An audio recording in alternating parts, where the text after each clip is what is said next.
الحمد لله وكفى وسلام على عباده الذين اصطفى أما بعد قال الله سبحانه وتعالى في القرآن المجيد كتب عليكم الصيام كما كتب على الذين من قبلكم لعلكم تتقون وقال رسول الله صلى الله عليه وسلم من صام رمضان إيمانا واحتسابا غفر له ما تقدم من ذنبه وقال رسول الله صلى الله عليه وسلم أيضا من قام رمضان ایمانا و احتسابا غفر له ما تقدم من ذنبه او کما قال علیہ الصلوۃ والسلام۔ اللہ رب العزت کی بہت مہربانی اور احسان اور کرم ہے کہ اللہ ہم سارے آدمیوں کو رمضان تک پہنچایا۔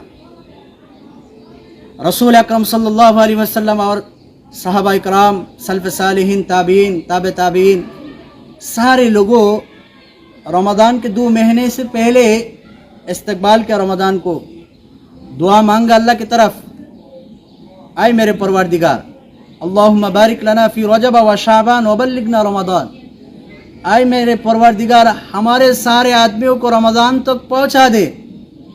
تو ایسی دعا رسول اکرم صلی اللہ علیہ وسلم اور سلف صالحین اللہ کی طرف مانگا۔ تو ہمارے سلف صالحین رمضان کے مہینے میں کیسے زندگی گزرا، آج میں نے سارے آدمیوں کی طرف ہم کیسے رمضان کو استقبال کرے گا، کیف نستقبل رمضان، ہم لوگوں کیسے رمضان کو استقبال کرے گا، اسی بارے میں کچھ بتانے کا ارادہ کیا۔ وما توفیق الا باللہ۔ تو استقبال کرنے میں سلیقہ اور طریقہ، منسک اور مسلک ہے، تو ان میں سے کچھ بتانے کا ارادہ کیا۔ ان میں سے سب سے بہترین یہ ہے کہ رمضان کے مہینے میں روزہ رکھنا۔ تو روزہ رکھنا موسم کے اعتبار سے سب سے بہترین اعمال ہے۔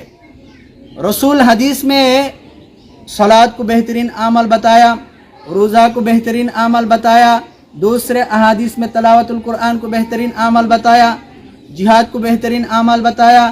تو ایسی احادیث کا دفع تعارض اور تطبیق یہ ہے کہ موسم کے اعتبار سے سب سے بہترین عمل وہ ہے جس عبادت کے موسم ہے۔ تو اس لیے رمضان کے مہینے میں روزہ رکھنا وہ سب سے بہترین موسم ہے، سب سے بہترین عمل ہے موسم کے اعتبار سے۔ اس لیے اللہ نے ہم سارے آدمی کو رمضان کے مہینے میں اچھے روزہ رکھنے کی توفیق عطا فرما دے۔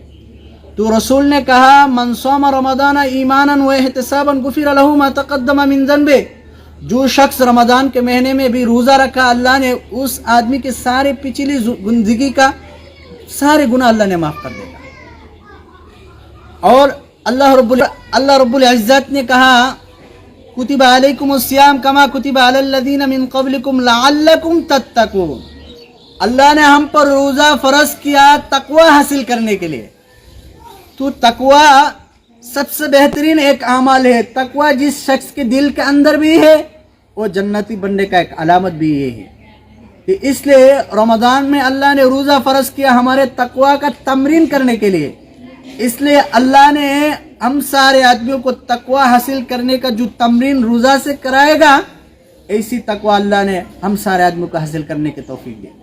تو روزہ رسول اکرم صلی اللہ علیہ وسلم نے کہا، اللہ رب العزت نے کہا الصیام لی وانا اجزی بہ، تو روزہ اللہ نے کہا روزہ میرے لیے، میں نے اس کا جو سرپرائز اور انعام ہے میرے ہاتھوں سے دے گا۔ تو اس لیے جب دنیا میں کوئی سپر پاور ہم کو سرپرائز دے گا تو ہم فوٹو کھینچ کر رکھے گا اور لوگوں کو دکھائے گا، وہ سرپرائز نے اس سلطان نے ہم کو دیا، اس سپر پاور نے ہم کو دیا، اس شہرت والا لوگوں نے ہم کو دیا۔